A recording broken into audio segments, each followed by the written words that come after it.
দুপুরে মজাদার খিচুড়ি ভর্তা খাওয়ার পরে কিন্তু বিকেলের দিকে আজকে আবারও চলে গিয়েছিলাম অনেক দিন আগের এই প্লেসটাতে, যেই প্লেসটা আপনাদেরকে দেখিয়েছিলাম আমার একটা ছোট্ট ভিডিও ব্লগে।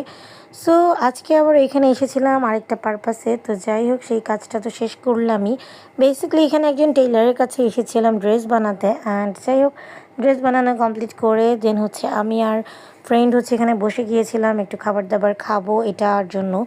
তো বলতে গেলে এই জায়গার কিন্তু আমরা মোমোটার আগেও ট্রাই করেছিলাম। অ্যান্ড ইয়েস, এই জায়গার মোমোটা মোটামুটি ভালো লেগেছে, খুব একটা ভালো যে লেগেছে তা না, বাট চলে চলে একটা মোমো খেয়েছিলাম। অ্যাকচুয়ালি খাবার দাবার একটু হলেই হলো। তো দেখা যায় যে শপিং করা কিংবা শপিংয়ের পরে হালকা পাতলা একটু খাবার দাবার খেতে পারলে কিন্তু আমাদের সবারই স্যাটিসফ্যাকশান লেভেলটা একটু হাই হয়ে যায়, তাই জন্যই আর কি এখানে থাকা।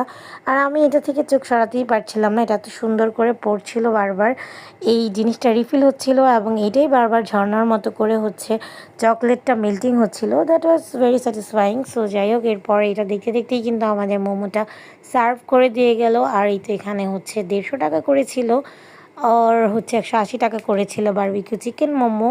সো ওরা মোমোর সাথে আপনাকে খাওয়ার জন্য হচ্ছে 2 ধরনের ডিপ দেয়, একটা হচ্ছে টমেটো ডিপ আর একটা খুবই র্যান্ডম। আমি ভেবেছিলাম এটা মায়ো, বাট এটা অ্যাকচুয়ালি মায়ো না, এটা কেমন যেন একটা টেস্ট ছিল। সো যাই হোক, এইটা দিয়েই অ্যাকচুয়ালি মোমোটা টেস্ট করেছিলাম।